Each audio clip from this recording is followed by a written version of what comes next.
राज्य के अधीन किसी नियोजन या पद के संबंध में केवल धर्म, मूल वंश, जाति, लिंग, उद्भाव, जन्म स्थान, निवास, ध्यान देंगे, जन्म स्थान, निवास या इनमें से किसी के आधार पर न तो कोई नागरिक अपात्र होगा और न उससे विभेद किया जाएगा।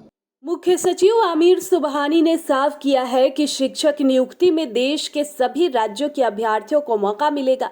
सिर्फ बिहार के अस्थायी निवासी को ही मौका देना असंवैधानिक होगा। इसलिए शिक्षक नियुक्ति नियमावली में बिहार के निवासी होने की शर्त हटा दी गई है। हालांकि उन्होंने यह भी कहा कि दूसरे राज्यों के अभ्यर्थियों को आरक्षण का लाभ नहीं मिलेगा। आरक्षण सिर्फ बिहार के अस्थायी निवासियों को ही मिलेगा।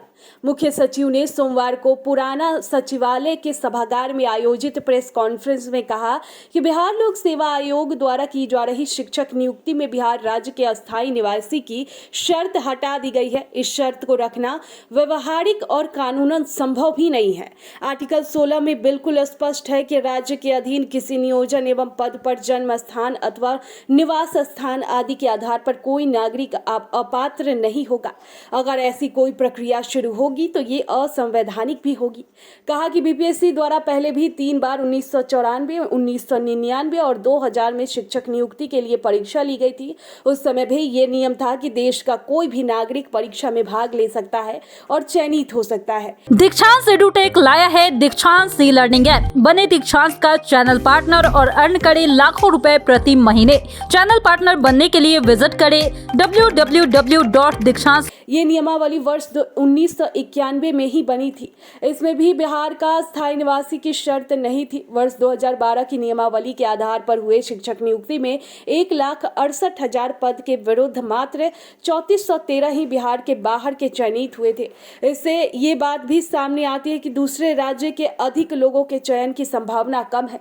उन्होंने यह भी कहा कि उत्तर प्रदेश समेत किसी भी राज्य में ऐसे नियम की जानकारी नहीं मिली है कि उसी राज्य के लोग सिर्फ पात्र होंगे। स्थानीय निवासी होने की शर्त कहीं नहीं है।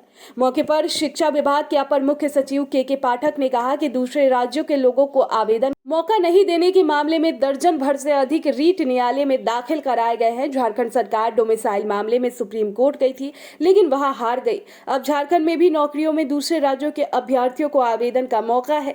जिन राज्यों में भी नौकरियों में अस्थायी लोगों को ही सिर्फ मौका देने का प्रावधान था, अब वहां भी बदलाव हो रहे हैं। प्रेस कॉन्फ्रेंस में प्राथमिक शिक्षा निदेशक पंकज कुमार भी उपस्थित थे। दीक्षांत एडुटेक लाया है दीक्षांत डिजिटल क्लास। दीक्षांत डिजिटल क्लास का उपयोग कर छात्र बना सकते हैं पढ़ाई को बेहद आसान और मजेदार। दीक्षांत डिजिटल क्लास को स्कूल में बैठकर देखना है तो पेन ड्राइव और स्मार्ट टीवी बनेगा सही माध्यम। चलिए अब ये भी जानते हैं कि दीक्षांत डिजिटल क्लास का फी स्ट्रक्चर क्या होगा। नर्सरी से लेकर यूकेजी के लिए 7,000, नर्सरी से लेकर दूसरी कक्षा के लिए 12,000, नर्सरी से लेकर 5वीं तक के लिए 18,000, नर्सरी से लेकर 8वीं तक के लिए 24,000, नर्सरी से लेकर 10वीं तक के लिए 30,000। अगर आपको डेमो करना है तो उसके लिए आप दीक्षांत डिजिटल क्लास के YouTube चैनल को विजिट कर सकते हैं।